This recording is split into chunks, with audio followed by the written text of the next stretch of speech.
reviewing the play. The call on the ice stands. We gotta go. Okay, fellas, we are set to go. Let's go. We are kicking. Watch the blue. There we go. Yeah, baby. Hey, you got the power play. Get out of here. Hey, 36, right here for the rough. Both guys, 5 minutes each for fighting. Hey, we're not doing this. I don't want to babysit all night. A little bit of nastiness today. Nothing good's coming out of this, big man. Have you seen this before? Yes, it's rule something, point something. He's not putting a stick in you. You keep your stick out of him. Here we go. Let's roll, boys. Hey. Let's go. After further review, it's the Scouting the Refs podcast. Here's your hosts, Todd Lewis and Josh Smith. When you're ready, big guy. All right, guys, let's drop the puck. This is a very exciting time of year, Josh. We're on the cusp of training camp opening, so there's that positive. But I also find this a funny, puzzling time of year because this is when pumpkin spice haters also really come out. People hate pumpkin spice? No. I love pumpkin pie, and it's great. It's a fall staple, especially leading up and through Thanksgiving. I don't like it to start in mid-August, but I don't make a big deal about it. If you're a fan of it, go for it. But I don't think we need pumpkin spice haters. Maybe you're right. Maybe it's good, but maybe it's a timely thing. Maybe it's just not time for that. We're a little early, but as we get into the NHL season, you know, they drop the puck on the opening game, and maybe you can warm up to the pumpkin latte at that point. Sure, that's a nice opening night tradition, maybe. You just kind of, have a nice warm something with the opening night game. But it is great news that we are officially kicking off season 4. This is episode 1 of season 4. We were debating in our last episode when to wrap up season 3, and well, it just sort of came to a conclusion. So I guess we have to start season 4 now, right? Logically, I think that's where we go from here. Please make sure you're following us on our social channels. For the Scouting the Refs podcast, and for Josh, of course, it's at Scouting the Refs on Twitter and Instagram. For me, it's at Todd Lewis Sports on both Twitter and Instagram. On this week's episode, the new rule book is here. Just one little change, a first in the OHL, and welcome newcomers. Josh, before we go too far, let's take a moment and send our thoughts and sympathies to the family of former NHL official Dan Schachte, who passed away recently. He had quite a career. He was the first American official to work more than 2,000 NHL games and had so many more accomplishments. It was sad to hear of his passing recently. Yeah, very sad and surprising, only 64 years old, but what a career, 30 years in the NHL, working so many games, 227 playoff games, 5 Stanley Cup finals, Canada Cup, World Cup of Hockey, all the other things, and then his contributions to USA Hockey, which, just endless with the amount of time and work he put in there, including his time at Hockey East as coordinator for men's officials. So, a great career, a great impact when it comes to the officiating world, especially in USA Hockey. And Dan Schachte, he will absolutely be missed. We remember him fondly, and we look ahead to the new season now, and the NHL has announced some new officials for this year. Referee Morgan McPhee, linesman Tommy Hughes, linesman Ryan Jackson, linesman Joseph Mayon. Congratulations on making the cut for this season. There were also several part-timers who have been promoted to full-time NHL duty. Referees Mitch Dunning and Brandon Blandina, linesman CJ Murray. I don't know if that's any relation to Johnny Murray, is it? Do you know, Josh? It's not, no. Caleb Apperson and Killian McNamara, congratulations as well. I suppose that for the part-timers, this means a little bit of a pay bump. Is there anything else that goes along with being promoted from part-time to full-time in the National Hockey League? Well, certainly the pay bump is number one there, because the full-time salary, you get the big deal, you get working towards your pension, you get in that full-time NHL official yearly increases, things like that. So yeah, a huge deal. And now you know where you're working. I mean, you might not know which city, but you know which cities. You're not going to be bouncing back and forth between the AHL and the NHL. You get to work with the same types of guys. You see the same players. So certainly a lot more comfortable with that rotation of the 32 NHL cities instead of NHL games and then AHL games. And sometimes you travel NHL style and sometimes you travel AHL style. And sometimes you're packing up the car and you're driving yourself to your next drink. So certainly it's a big relief for these guys. The only other bump that they get, Mitch Dunning gets a number change. He was 43. He gets the number 20, previously worn by Tim Peel. Typically, the full-timers are 40 and below, and the part-timers are 41 and up when it comes to referees. So Dunning with the new number for this year, so check your scorecards if you're keeping track at home.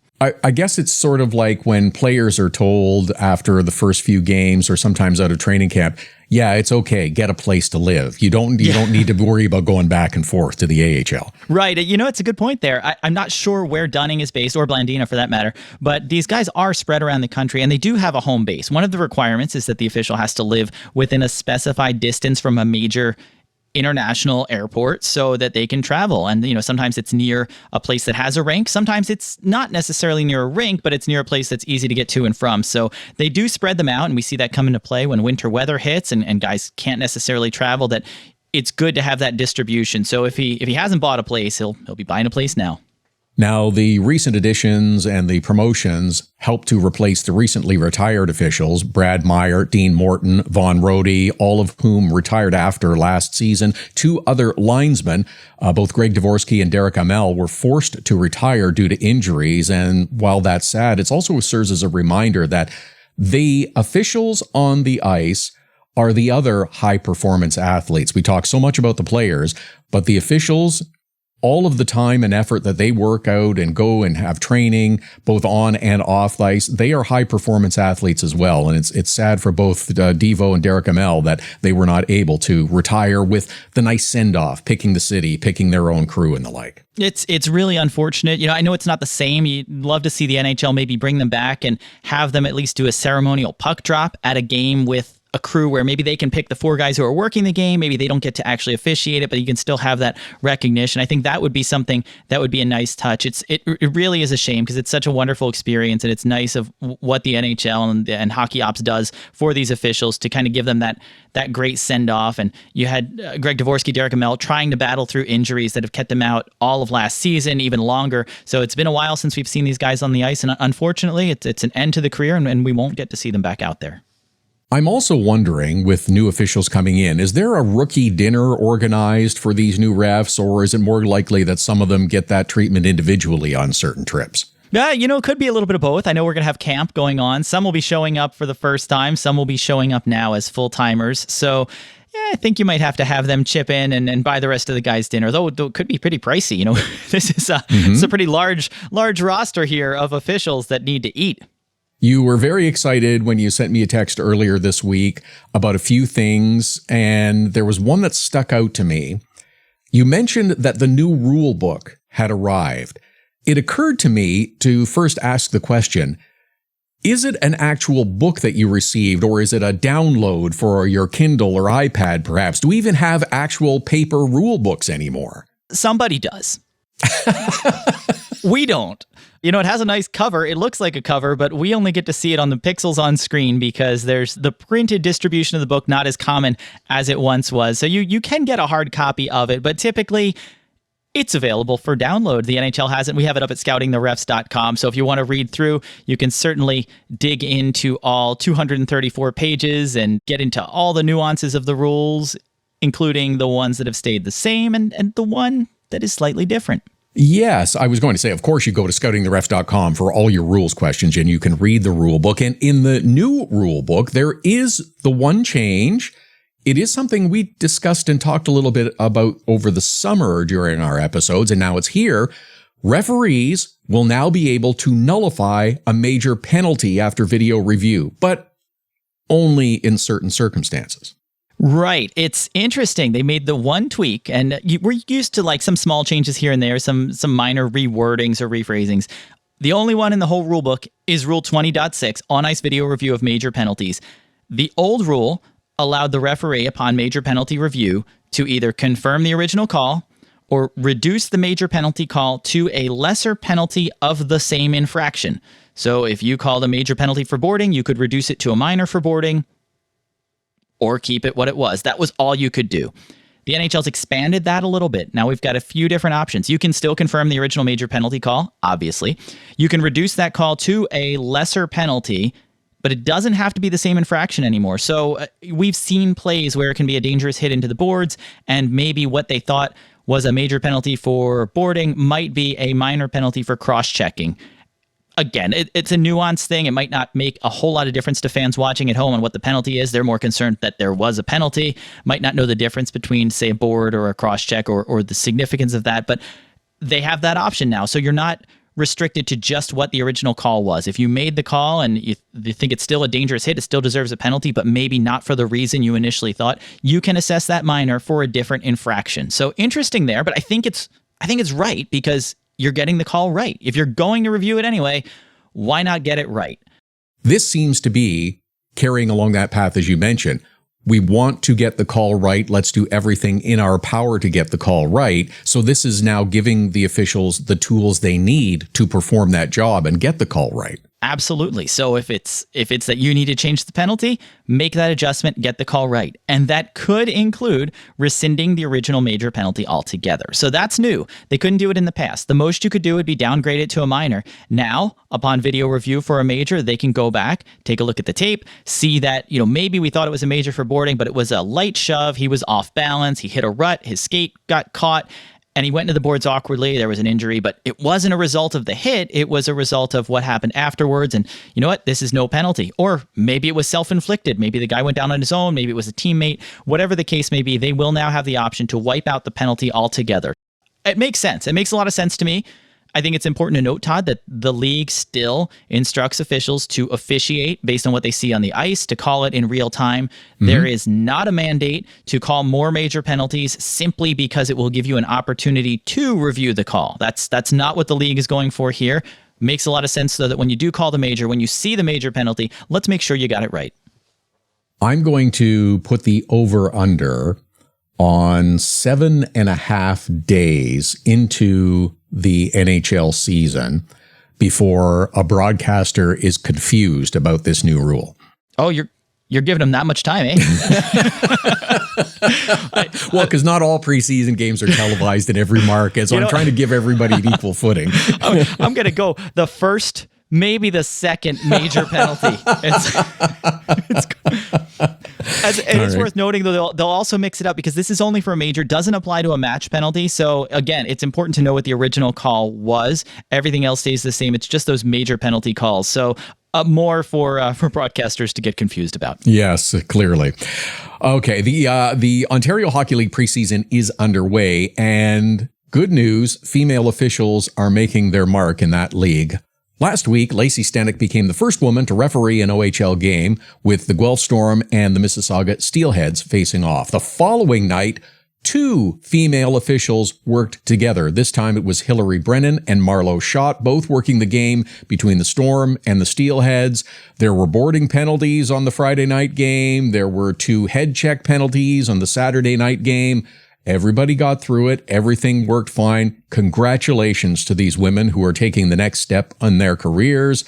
NHL, everybody's getting on board. Isn't it time for you to jump in? It's great to see at this level. You like to see the women working games, and we know Kristen Welsh did it last year. So we've got folks in the WHL and the OHL where they're actually having these opportunities and building female officials up to work at this level. And I think we need to see it at that level. And we need to see it in the AHL, which we did last year. It was great to have 10 women working in the AHL.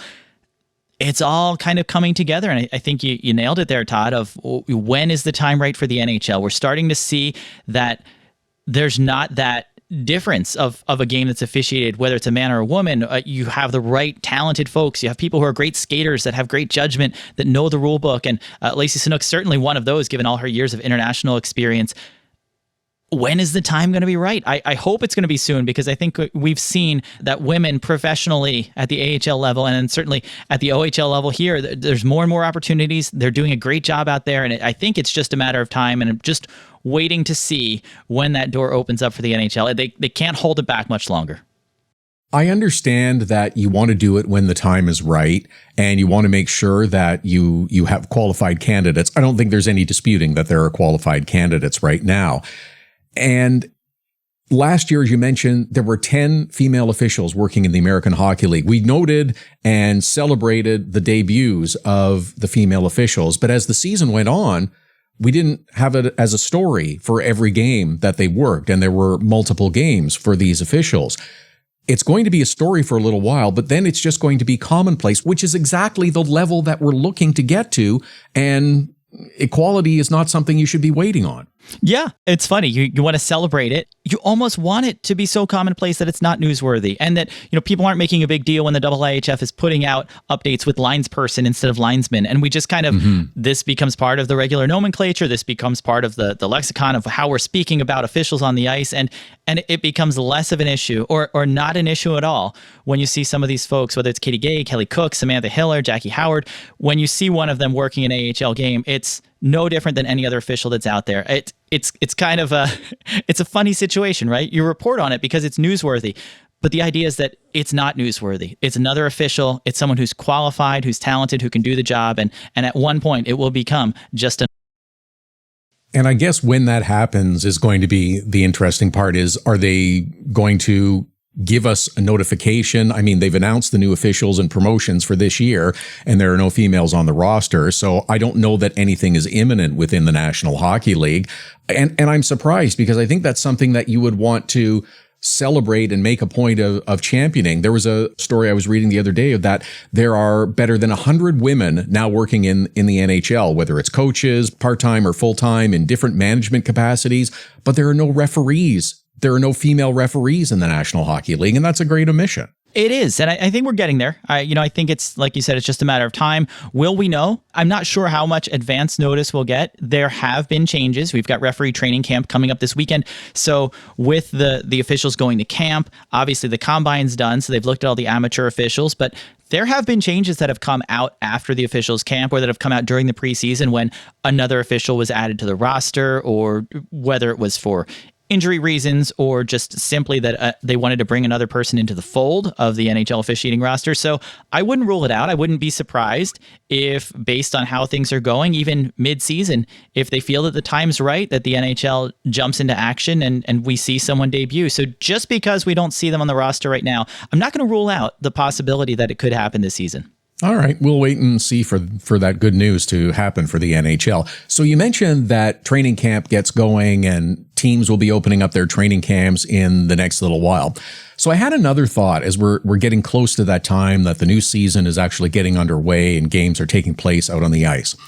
NHL teams, a lot of them, will be or have been holding fan fests that allow for, up close and personal access for that team's supporters.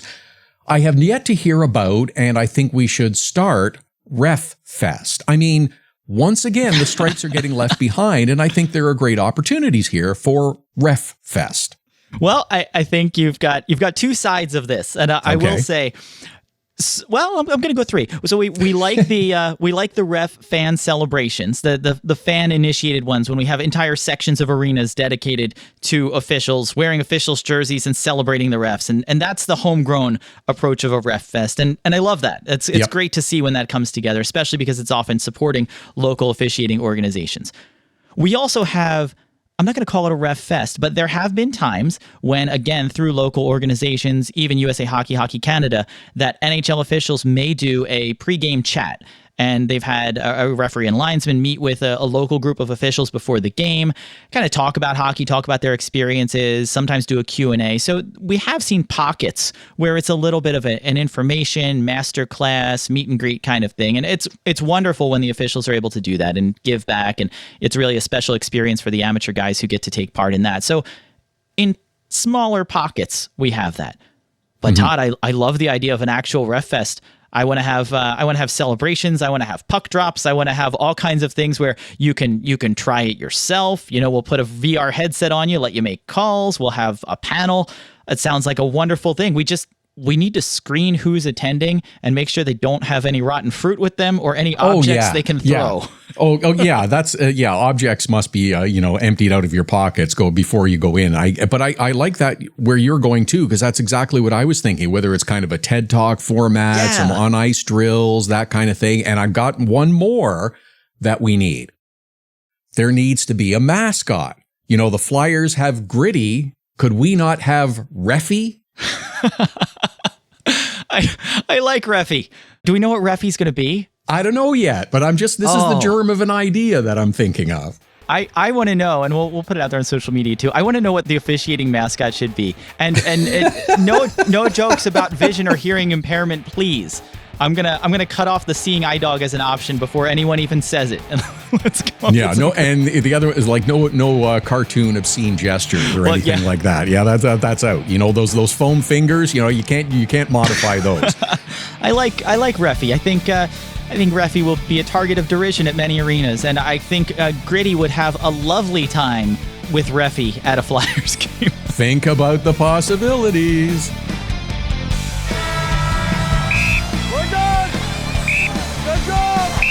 You're good, my book. Good stuff, man. Way to work. Yeah, we're good, man. Too long. Let's go sit for a couple. Get in the box. It's the Scouting the Refs podcast.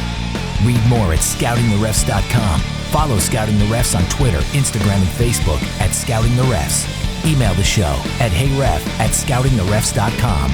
Subscribe, share, and keep those sticks down. Okay. That's nicely done. That's good play.